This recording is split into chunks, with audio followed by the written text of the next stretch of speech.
Chapter 12. Anne and Henrietta, finding themselves the earliest of the party the next morning, agreed to stroll down to the sea before breakfast. They went to the sands to watch the flowing of the tide, which a fine southeasterly breeze was bringing in with all the grandeur which so flat a shore admitted.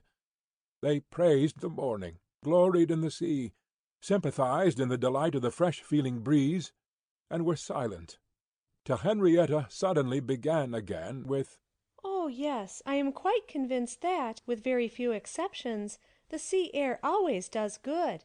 There can be no doubt of its having been of the greatest service to Dr. Shirley after his illness last spring 12-month. He declares himself that coming to Lyme for a month did more good than all the medicine he took, and that being by the sea always makes him feel young again. Now I cannot help thinking it a pity that he does not live entirely by the sea.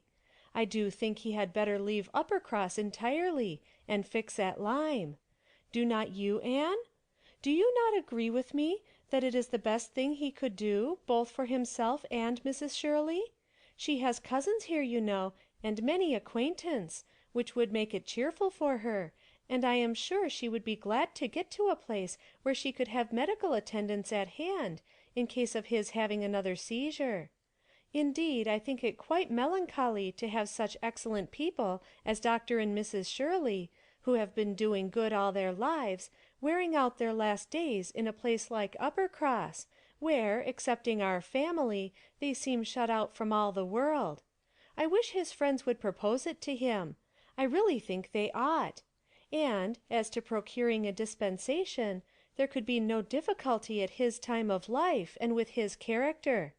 My only doubt is, whether anything could persuade him to leave his parish.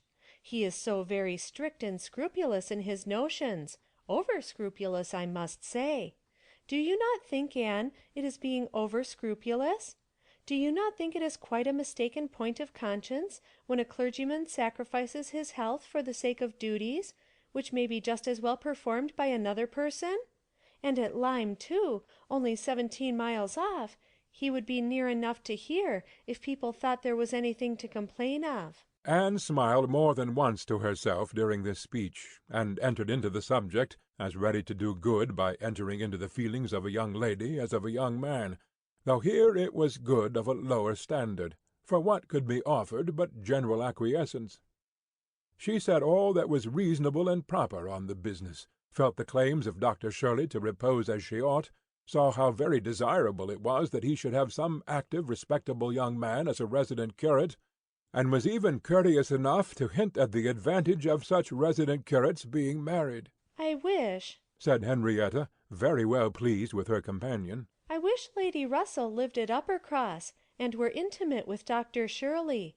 I have always heard of Lady Russell as a woman of the greatest influence with everybody. I always look upon her as able to persuade a person to anything. I am afraid of her, as I have told you before, quite afraid of her, because she is so very clever. But I respect her amazingly, and wish we had such a neighbor at Uppercross." Anne was amused by Henrietta's manner of being grateful, and amused also that the course of events and the new interests of Henrietta's views should have placed her friend at all in favour with any of the Musgrove family. She had only time, however, for a general answer, and a wish that such another woman were at Uppercross, before all subjects suddenly ceased, on seeing Louisa and Captain Wentworth coming towards them. They came also for a stroll till breakfast was likely to be ready. But Louisa, recollecting immediately afterwards that she had something to procure at a shop, invited them all to go back with her into the town. They were all at her disposal. When they came to the steps leading upwards from the beach, a gentleman, at the same moment preparing to come down, politely drew back and stopped to give them way. They ascended and passed him, and as they passed, Anne's face caught his eye, and he looked at her with a degree of earnest admiration, which she could not be insensible of. She was looking remarkably well, her very regular and very pretty features having the bloom and freshness of youth restored by the fine wind which had been blowing on her complexion, and by the animation of eye which it had also produced. It was evident that the gentleman, completely a gentleman in manner, admired her exceedingly. Captain Wentworth looked round at her instantly in a way which showed his noticing of it.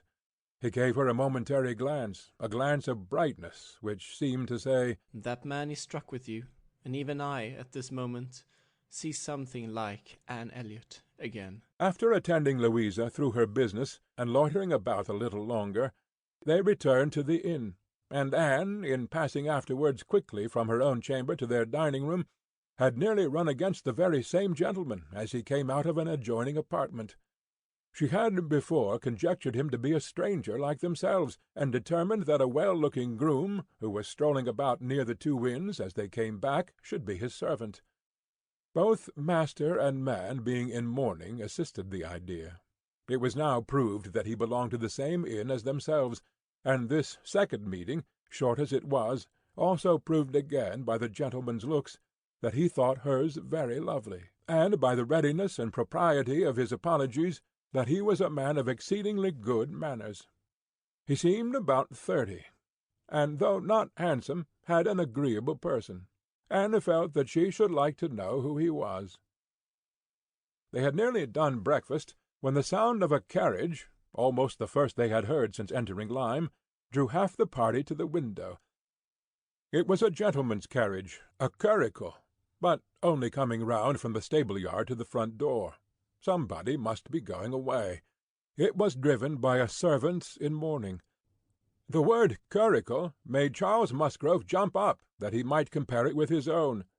The servant in mourning roused Anne's curiosity, and the whole six were collected to look by the time the owner of the curricle was to be seen issuing from the door amidst the bows and civilities of the household, and taking his seat to drive off. "Ah!" cried Captain Wentworth instantly, and with half a glance at Anne. "It is the very man we passed." The Miss Musgroves agreed to it, and having all kindly watched him as far up the hill as they could, they returned to the breakfast-table. The waiter came into the room soon afterwards. "Pray," said Captain Wentworth immediately, "can you tell us the name of the gentleman who has just gone away?" "Yes, sir, a Mr. Elliot, a gentleman of large fortune, came in last night from Sidmouth. Dare say you heard the carriage, sir, while you were at dinner, and going on now for Crewkerne, in his way to Bath in London." Elliot? Many had looked on each other, and many had repeated the name, before all this had been got through, even by the smart rapidity of a waiter. "Bless me!" cried Mary. "It must be our cousin. It must be our Mr. Elliot. It must indeed. Charles, Anne, must not it? In mourning, you see, just as our Mr. Elliot must be. How very extraordinary! In the very same inn with us. Anne, must not it be our Mr. Elliot, my father's next heir? Pray, sir," turning to the waiter, "did not you hear, did not his servant say whether he belonged to the Kellynch family?" "No, mum, he did not mention no particular family, but he said his master was a very rich gentleman, and would be a baronite some day." "There, you see? cried Mary in an ecstasy. Just as I said. Heir to Sir Walter Elliot. I was sure that would come out, if it was so. Depend upon it, that is a circumstance which his servants take care to publish wherever he goes. But Anne, only conceive how extraordinary! I wish I had looked at him more. I wish we had been aware in time who it was, that he might have been introduced to us. What a pity that we should not have been introduced to each other. Do you think he had the Elliot countenance? I hardly looked at him. I was looking at the horses. But I think he had something of the Elliot countenance. I wonder the arms did not strike me. Oh, the great coat was hanging over the panel, and hid the arms, so it did. Otherwise I am sure I should have observed them, and the livery too. If the servant had not been in mourning, one should have known him by the livery." "Putting all these very extraordinary circumstances together," said Captain Wentworth, "we must consider it to be the arrangement of Providence that you should not be introduced to your cousin." When she could command Mary's attention, Anne quietly tried to convince her that their father and Mr. Elliot had not for many years been on such terms as to make the power of attempting an introduction at all desirable. At the same time, however, it was a secret gratification to herself to have seen her cousin, and to know that the future owner of Kellynch was undoubtedly a gentleman, and had an air of good sense. She would not, upon any account, mention her having met with him the second time. Luckily, Mary did not much attend to their having passed close by him in their earlier walk, but she would have felt quite ill-used by Anne's having actually run against him in the passage, and received his very polite excuses, while she had never been near him at all. No, that cousinly little interview must remain a perfect secret. Of course, said Mary. You will mention our seeing Mr. Elliot the next time you write to Bath. I think my father certainly ought to hear of it. Do mention all about him. Anne avoided a direct reply, but it was just the circumstance which she considered as not merely unnecessary to be communicated, but as what ought to be suppressed. The offence which had been given her father many years back she knew. Elizabeth's particular share in it she suspected, and that Mr. Elliot's idea always produced irritation in both was beyond a doubt. Mary never wrote to Bath herself. All the toil of keeping up a slow and unsatisfactory correspondence with Elizabeth fell on Anne. Breakfast had not been long over when they were joined by Captain and Mrs. Harville and Captain Benwick, with whom they had appointed to take their last walk about Lyme. They ought to be setting off for Uppercross by 1, and in the meanwhile were to be all together and out of doors as long as they could. Anne found Captain Benwick getting near her as soon as they were all fairly in the street.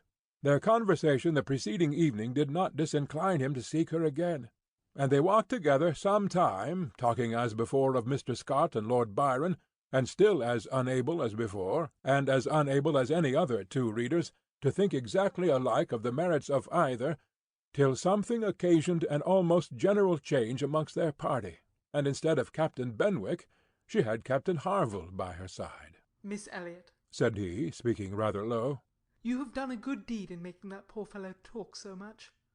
I wish he could have such company oftener. It is bad for him, I know, to be shut up as he is.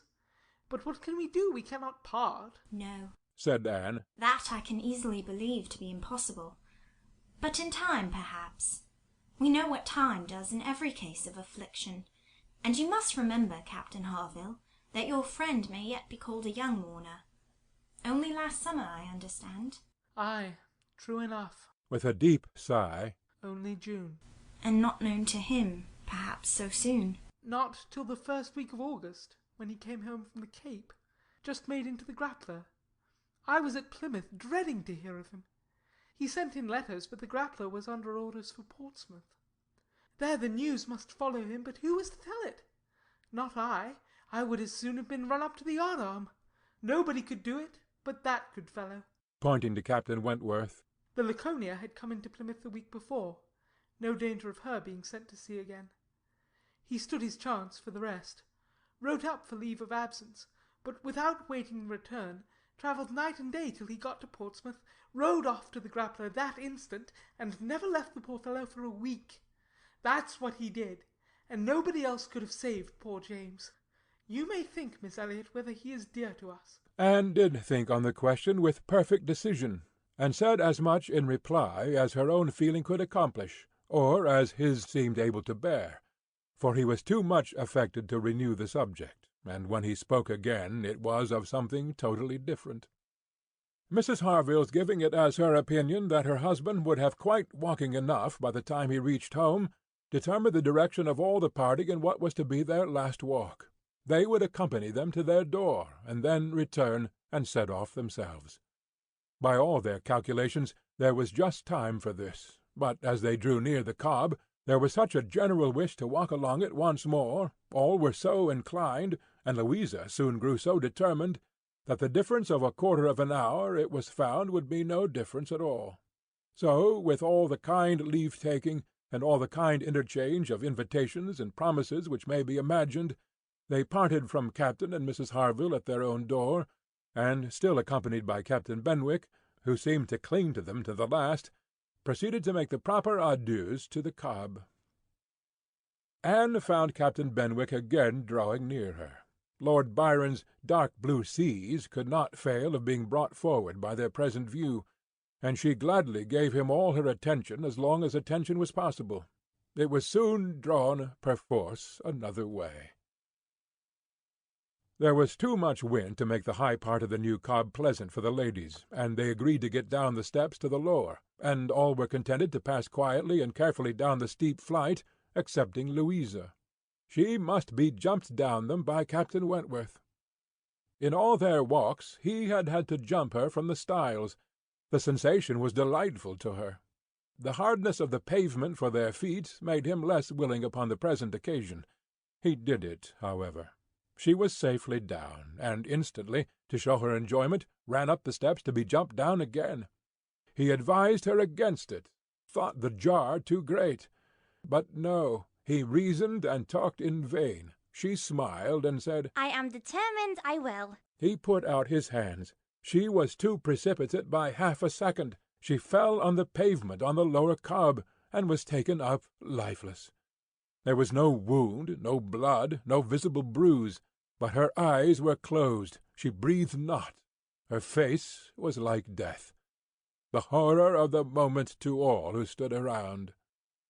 Captain Wentworth, who had caught her up, knelt with her in his arms, looking on her with a face as pallid as her own in an agony of silence. She is dead! She is dead!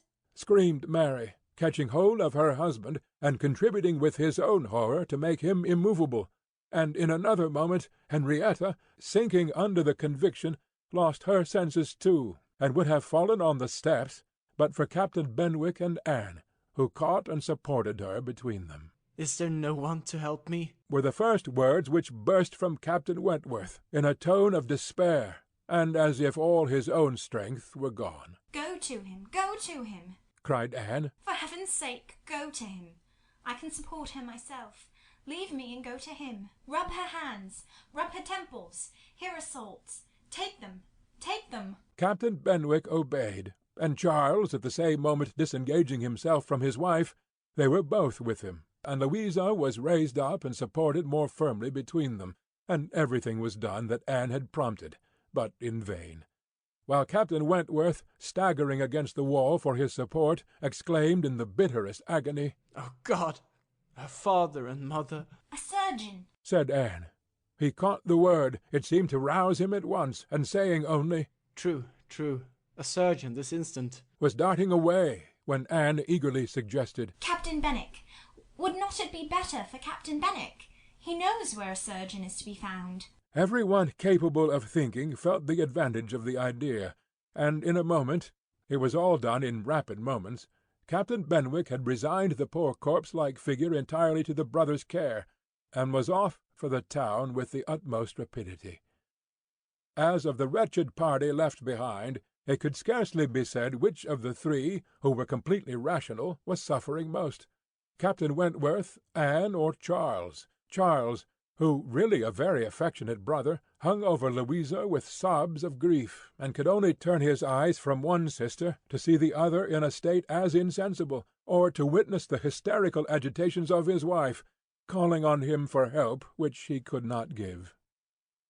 Anne, attending with all the strength and zeal and thought which instinct supplied to Henrietta, still tried, at intervals, to suggest comfort to the others, tried to quiet Mary, to animate Charles, to assuage the feelings of Captain Wentworth.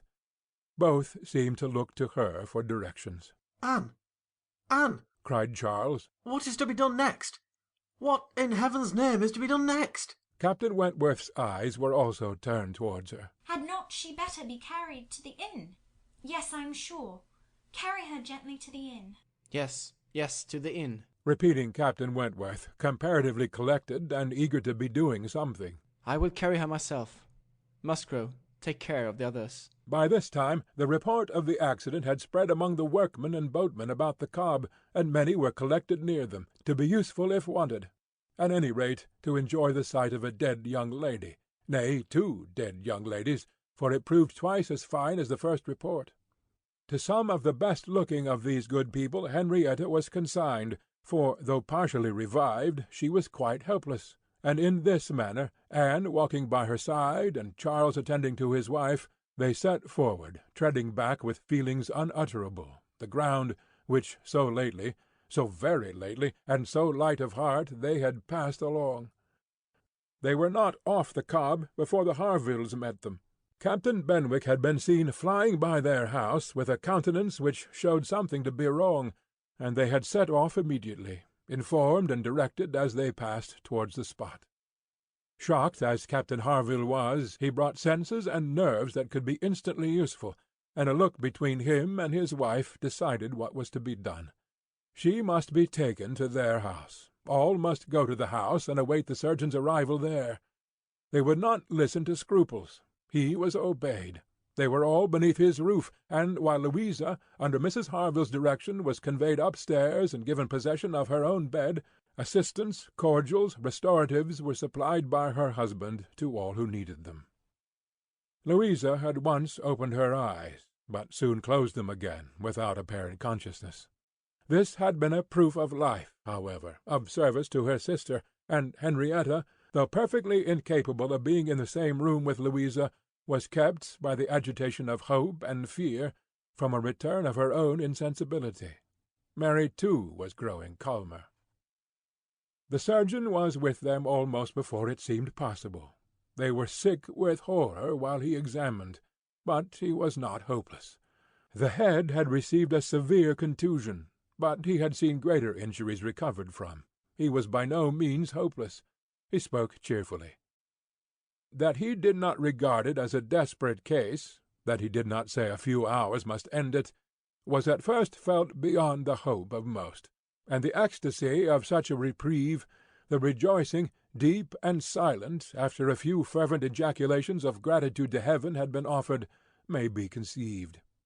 The tone, the look with which "Thank God," was uttered by Captain Wentworth, Anne was sure could never be forgotten by her, nor the sight of him afterwards, as he sat near a table, leaning over it with folded arms and face concealed, as if overpowered by the various feelings of his soul, and trying by prayer and reflection to calm them. Louisa's limbs had escaped. There was no injury but to the head.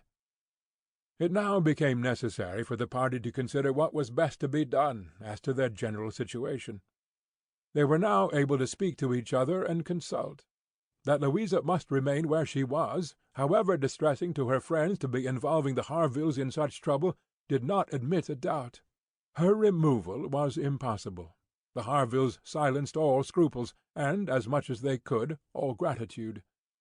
They had looked forward and arranged everything before the others began to reflect. Captain Benwick must give up his room to them and get another bed elsewhere, and the whole was settled. They were only concerned that the house could accommodate no more, and yet, perhaps, by putting the children away in the maid's room, or swinging a cot somewhere. They could hardly bear to think of not finding room for 2 or 3 besides, supposing they might wish to stay, though, with regard to any attendance on Miss Musgrove, there need not be the least uneasiness in leaving her to Mrs. Harville's care entirely. Mrs. Harville was a very experienced nurse, and her nursery maid, who had lived with her long and gone about with her everywhere, was just such another.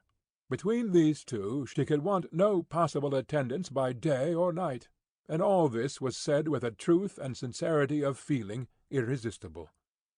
Charles, Henrietta, and Captain Wentworth were the 3 in consultation, and for a little while it was only an interchange of perplexity and terror.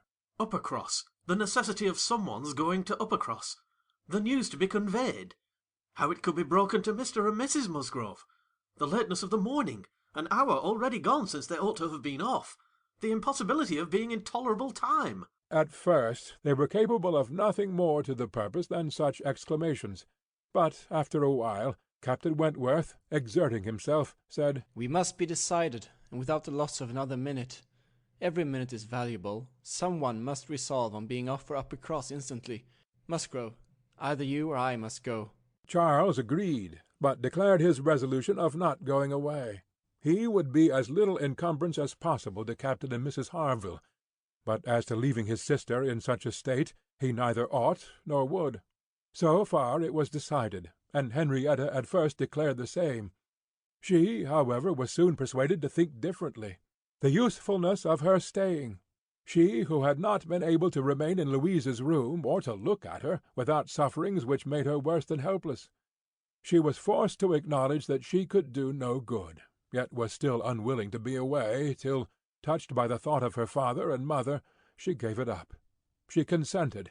She was anxious to be at home. The plan had reached this point when Anne, coming quietly down from Louisa's room, could not but hear what followed, for the parlour door was open. "Then it is settled, Musgrove," cried Captain Wentworth, "that you stay, and that I take care of your sister home. But as to the rest, as to the others, If one stays to assist Mrs. Harville, I think it need be only one. Mrs. Charles Musgrove will, of course, wish to get back to her children, but if Anne will stay, no one so proper, so capable as Anne. She paused a moment to recover from the emotion of hearing herself so spoken of. The other two warmly agreed with what he said, and she then appeared. You will stay, I am sure. You will stay and nurse her, cried he, turning to her, and speaking with a glow, and yet a gentleness, which seemed almost restoring the past. She coloured deeply, and he recollected himself, and moved away. She expressed herself most willing, ready, happy to remain. It was what she had been thinking of, and wishing to be allowed to do. A bed on the floor in Louisa's room would be sufficient for her. If Mrs. Harville would but think so. One thing more, and all seemed arranged.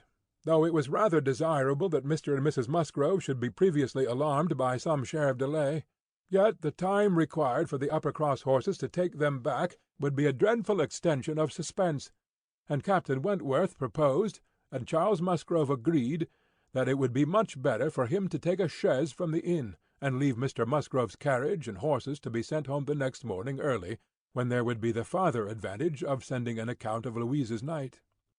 Captain Wentworth now hurried off to get everything ready on his part, and to be soon followed by the two ladies. When the plan was made known to Mary, however, there was an end of all peace in it. She was so wretched and so vehement, complained so much of injustice in being expected to go away instead of Anne, who was nothing to Louisa, while she was her sister, and had the best right to stay in Henrietta's stead. Why was not she to be as useful as Anne, and to go home without Charles, too, without her husband? No, it was too unkind, and, in short, she said more than her husband could long withstand, and as none of the others could oppose when he gave way, there was no help for it. The change of Mary for Anne was inevitable. Anne had never submitted more reluctantly to the jealous and ill-judging claims of Mary. But so it must be, and they set off for the town, Charles taking care of his sister, and Captain Benwick attending to her. She gave a moment's recollection, as they hurried along, to the little circumstances which the same spots had witnessed earlier in the morning. There she had listened to Henrietta's schemes for Dr. Shirley's leaving Uppercross. Farther on she had first seen Mr. Elliot. A moment seemed all that could now be given to any one but Louisa, or those who were wrapped in her welfare. Captain Benwick was most considerately attentive to her, and, united as they all seemed by the distress of the day, she felt an increasing degree of good-will towards him, and a pleasure even in thinking that it might, perhaps, be the occasion of continuing their acquaintance. Captain Wentworth was on the watch for them, and a chaise and four in waiting, stationed for their convenience in the lowest part of the street. But his evident surprise and vexation at the substitution of one sister for the other, the change in his countenance, the astonishment, the expressions begun and suppressed with which Charles was listened to, made but a mortifying reception of Anne, or must at least convince her that she was valued only as she could be useful to Louisa. She endeavoured to be composed and to be just. Without emulating the feelings of an Emma towards her Henry, she would have attended on Louisa with a zeal above the common claims of regard for his sake, and she hoped he would not long be so unjust as to suppose she would shrink unnecessarily from the office of a friend. In the meanwhile she was in the carriage. He had handed them both in, and placed himself between them, and in this manner, under these circumstances, full of astonishment and emotion to Anne, she quitted Lyme. How the long stage would pass, how it was to affect their manners, what was to be their sort of intercourse, she could not foresee. It was all quite natural, however. He was devoted to Henrietta, always turning towards her, and, when he spoke at all, always with the view of supporting her hopes and raising her spirits. In general, his voice and manner were studiously calm. To spare Henrietta from agitation seemed the governing principle. Once only, when she had been grieving over the last ill-judged, ill-fated walk to the Cobb, bitterly lamenting that it ever had been thought of, he burst forth, as if wholly overcome. "Don't talk of it. Don't talk of it," he cried. Oh God, that I had not given way to her at the fatal moment! Had I done as I ought! But so eager and so resolute! Dear sweet Louisa! Anne wondered whether it ever occurred to him now to question the justness of his own previous opinion as to the universal felicity and advantage of firmness of character, and whether it might not strike him that, like all other qualities of the mind, it should have its proportions and limits. She thought it could scarcely escape him to feel that a persuadable temper might sometimes be as much in favour of happiness as a very resolute character. They got on fast. Anne was astonished to recognize the same hills and the same objects so soon. Their actual speed, heightened by some dread of the conclusion, made the road appear but half as long as on the day before. It was growing quite dusk, however, before they were in the neighbourhood of Uppercross, and there had been total silence among them for some time, Henrietta leaning back in the corner, with a shawl over her face, giving the hope of her having cried herself to sleep, when, as they were going up their last hill, Anne found herself all at once addressed by Captain Wentworth. In a low, cautious voice, he said, I have been considering what we had best do. She must not appear at first. She could not stand it. I have been thinking whether you had not better remain in the carriage with her, while I go in and break it to Mr. and Mrs. Musgrove. Do you think this is a good plan? She did. He was satisfied, and said no more. But the remembrance of the appeal made a pleasure to her as a proof of friendship, and of deference for her judgment a great pleasure, and when it became a sort of parting proof, its value did not lessen. When the distressing communication at Uppercross was over, and he had seen the father and mother quite as composed as could be hoped, and the daughter all the better for being with them, he announced his intention of returning in the same carriage to Lyme, and when the horses were baited, he was off.